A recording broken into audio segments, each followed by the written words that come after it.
Coming up on Arirang News, China has confirmed a fourth death from the mysterious SARS-like virus that's broken out in Wuhan as China steps up screening at train stations and airports ahead of the Lunar New Year holiday.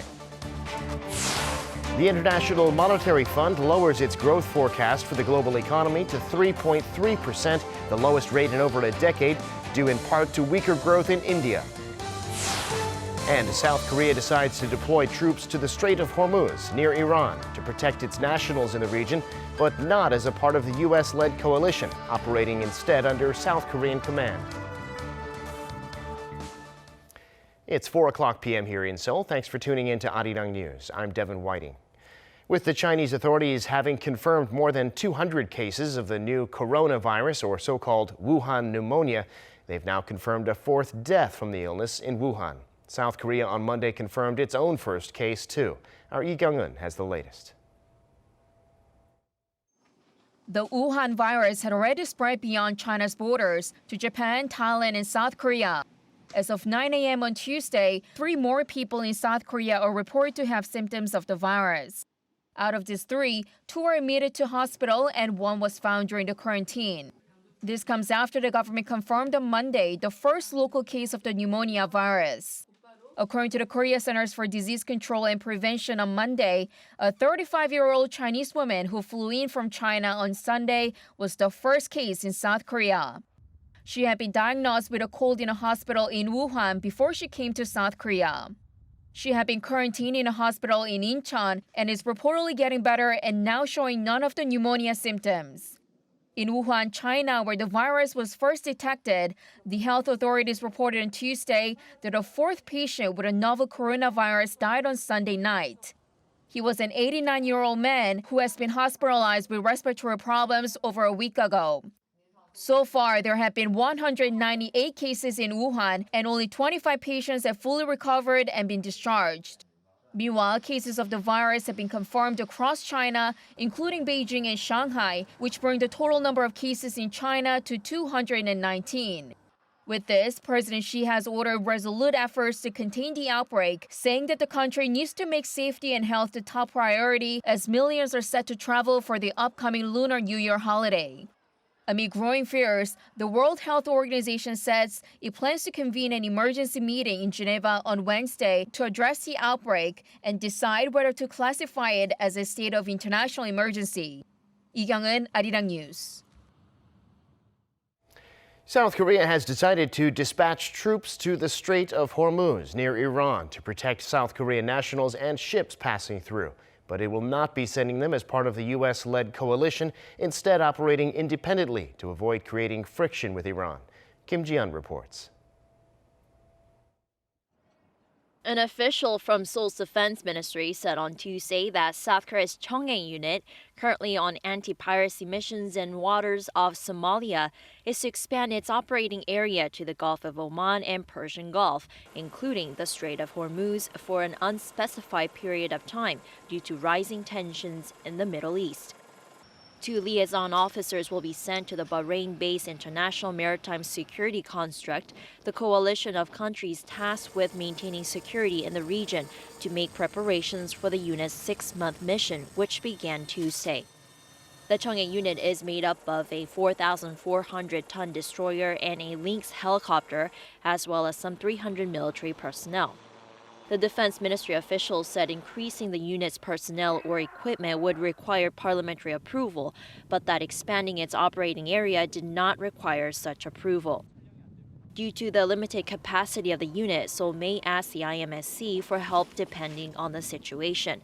But in principle, the officials stressed the unit's role is to protect Korean nationals and vessels.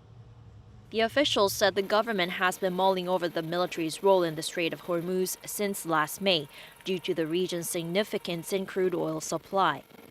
South Korea's oil tankers, which carry more than 70% of imported crude from oil-producing countries, pass through the Strait of Hormuz some 900 times a year. The Defense Ministry says the Foreign Ministry has informed its Iranian counterpart of the decision, while Washington is said to have welcomed the move.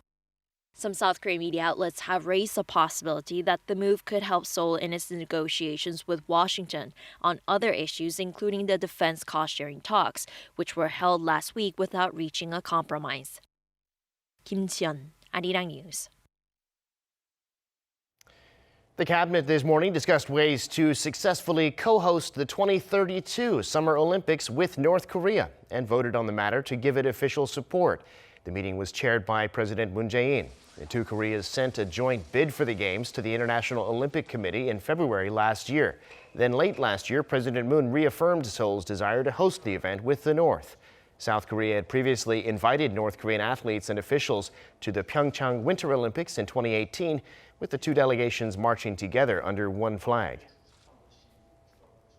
And South Korean athletes are dominating short track speed skating at the 2020 Winter Youth Olympic Games in Lausanne. This time, the Korean skaters took gold medals in both the men's and women's 500-meter event. In the women's 500 meters, Son Hye-min won her second gold medal after taking the 1,000-meter title over the weekend. In the men's 500 meters, Lee Jung-min and Jang Sung-woo finished first and second, respectively, a reverse of the 1,000-meter event where Jang won gold and Lee took silver.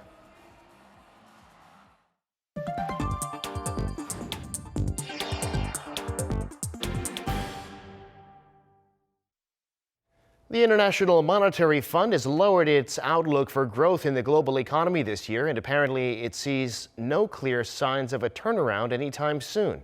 Our Lee Ji-yoon has more.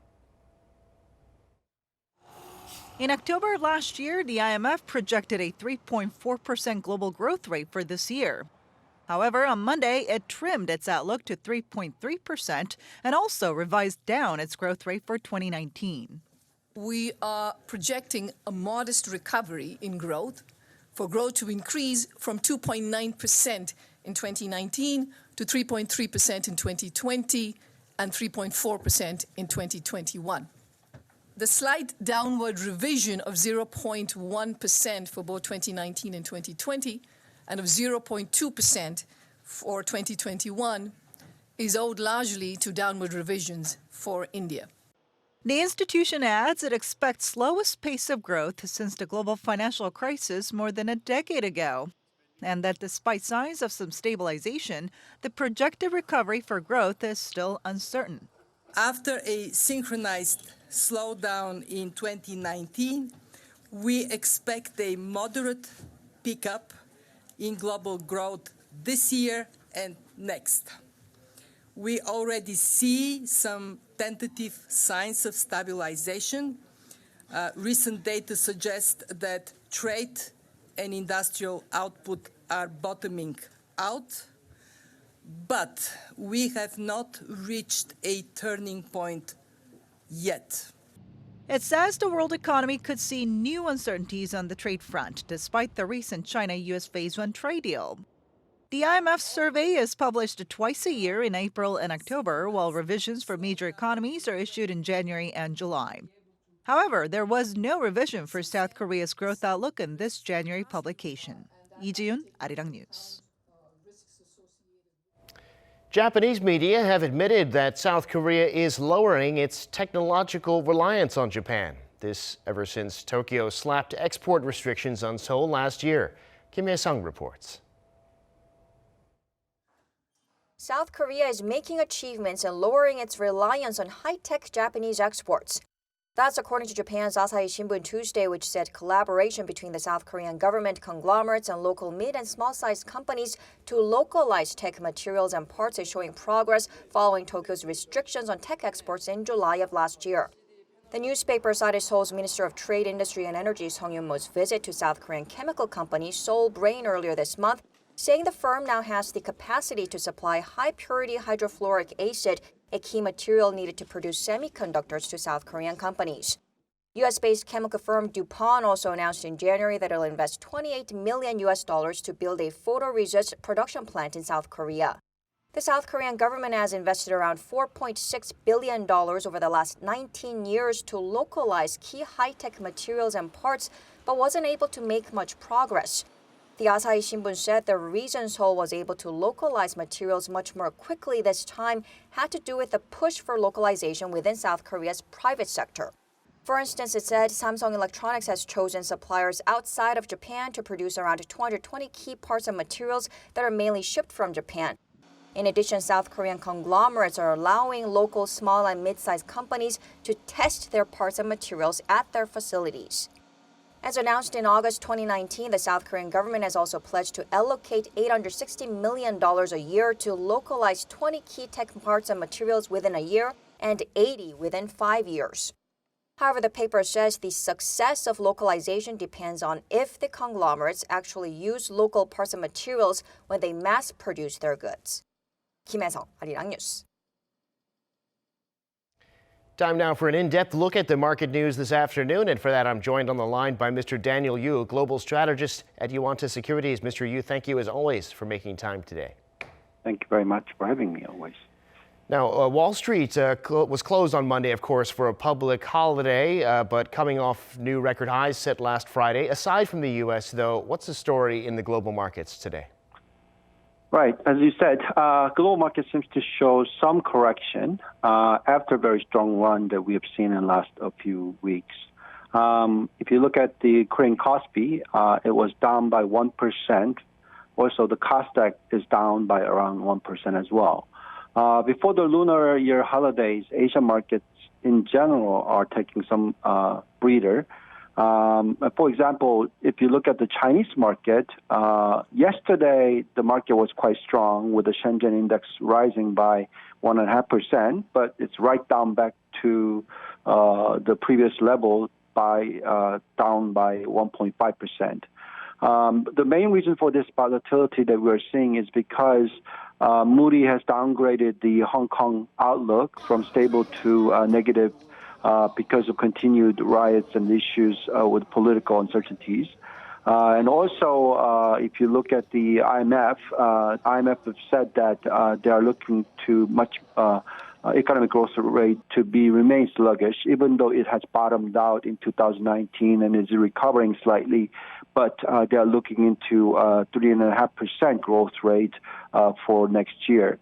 So with that, I think that people just need to take some breather because the market has been very strong in the last several weeks. Well, now, the U.S. Senate is about to begin opening arguments in President Trump's impeachment trial. The chances of him being removed from office, though, are understood to be almost zero. Is this a factor in the markets at all? Well, I think that when the markets are so strong, I think that people would take anything to be some kind of news. Even though the chance of President Trump being impeached will be very, very minuscule, people will be concerned of that the trial is actually happening. As the President Trump's impeachment trial opens, his lawyers have increasingly emphasized the various arguments that this thing doesn't make any sense. And at the end of the story, if you look at the Senate, it is 53-47 Republican majorities. And in order for the impeachment to happen, you need 2/3 of votes. So the conviction is going to be very unlikely the case. And therefore, people are not too concerned. But nevertheless, because the market's been so strong in the past, therefore, they're looking for any kind of excuse to take some money out of the table. So I think that this incident is where people are just a bit concerned, but I don't think that it will have a real major impact. But for the time being, we'll be watching closely how this develops. Right, and if the Republicans have their way, that'll be over in early February. But in the meantime, the head of the IMF, as you said just a minute ago, recently compared the global economy right now to the roaring 20s, as they were before the Great Depression.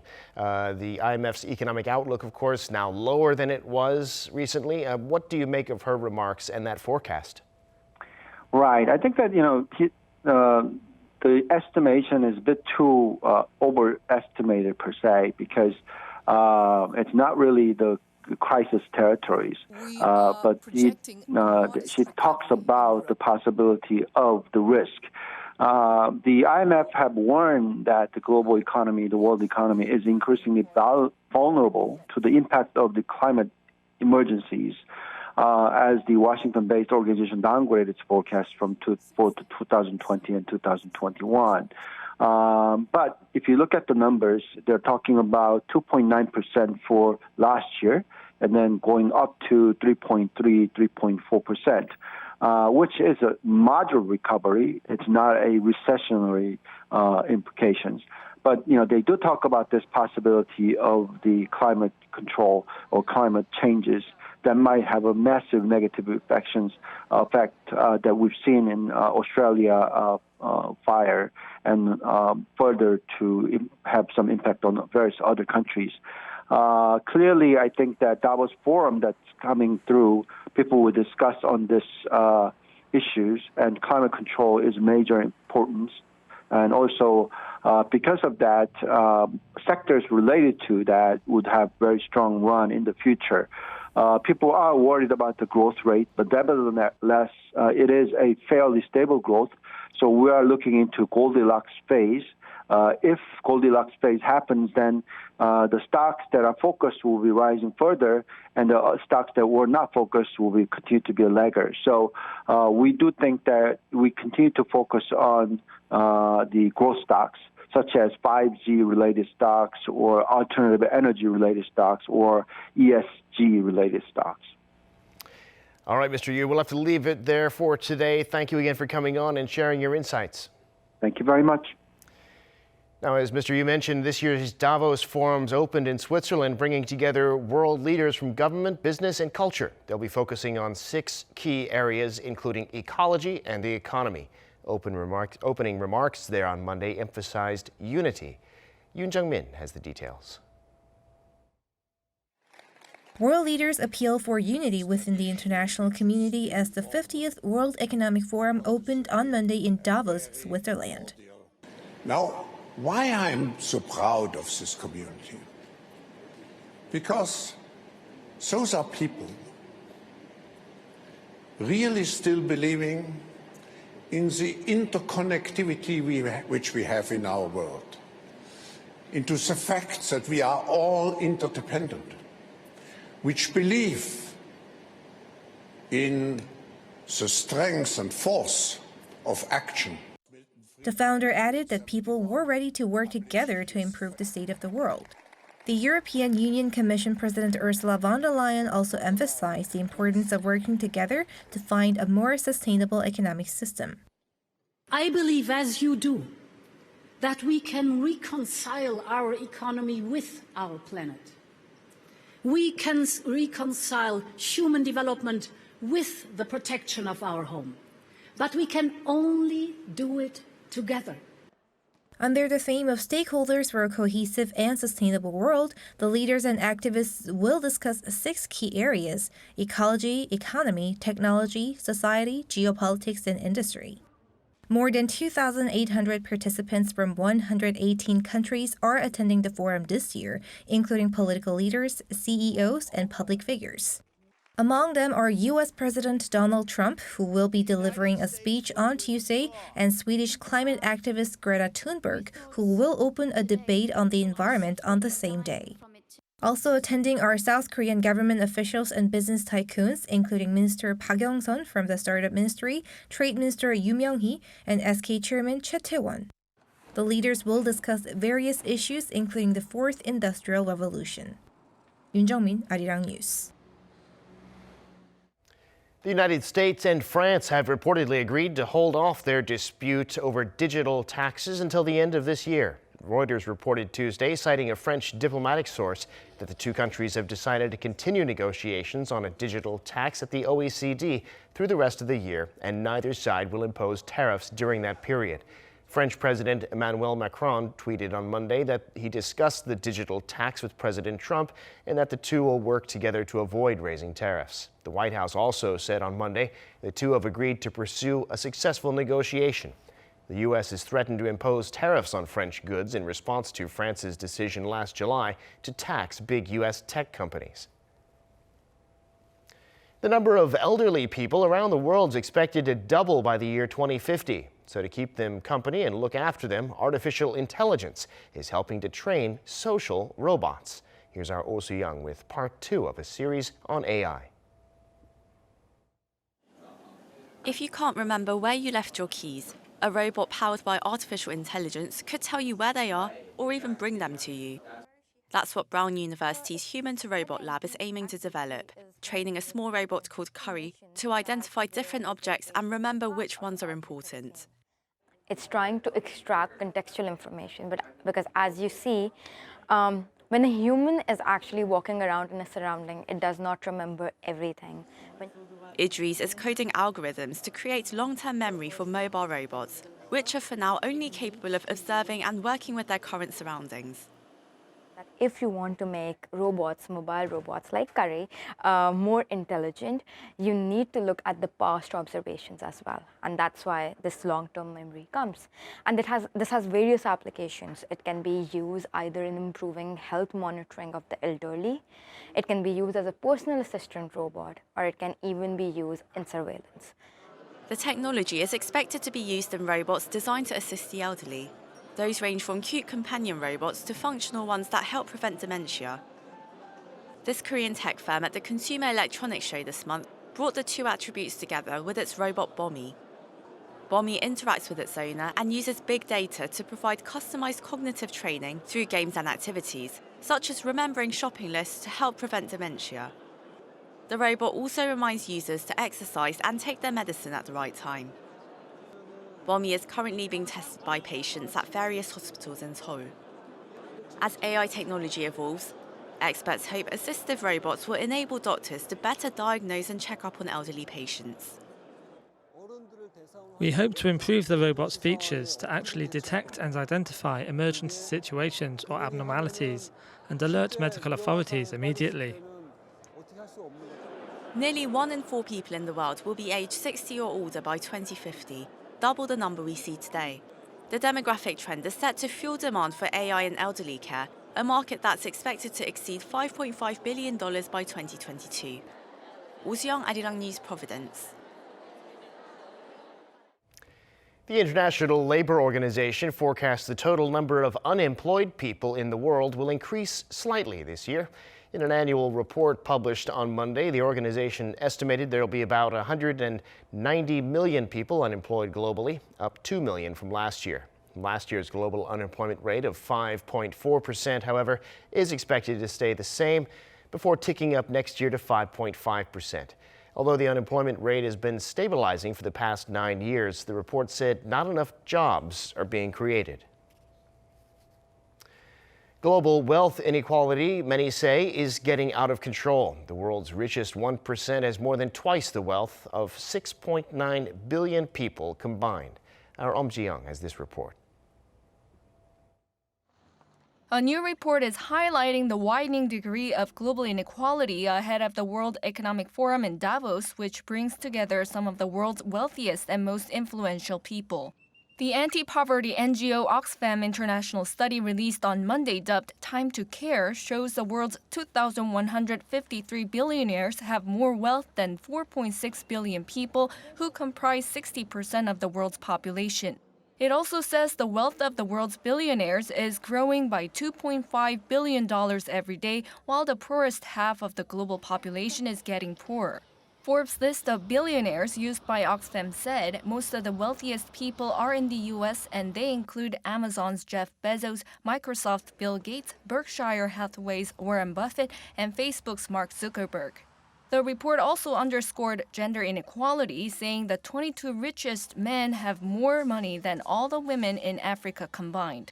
The report noted that the number of billionaires around the world has nearly doubled over the past decade since the global economic crisis, partly due to government policies such as the 2017 U.S. tax overhaul that cut taxes for rich people and corporations in America. The report states governments around the world are not doing enough to resolve wealth inequality, and it calls on policymakers to adopt inequality-busting policies. Oxfam recommends nations to tax wealth at fairer levels, saying that taxing an additional 0.5% on the world's richest 1% over the next decade would generate enough funds to create 117 million jobs in education, health and elderly care, and other sectors. Ji-young, Arirang News.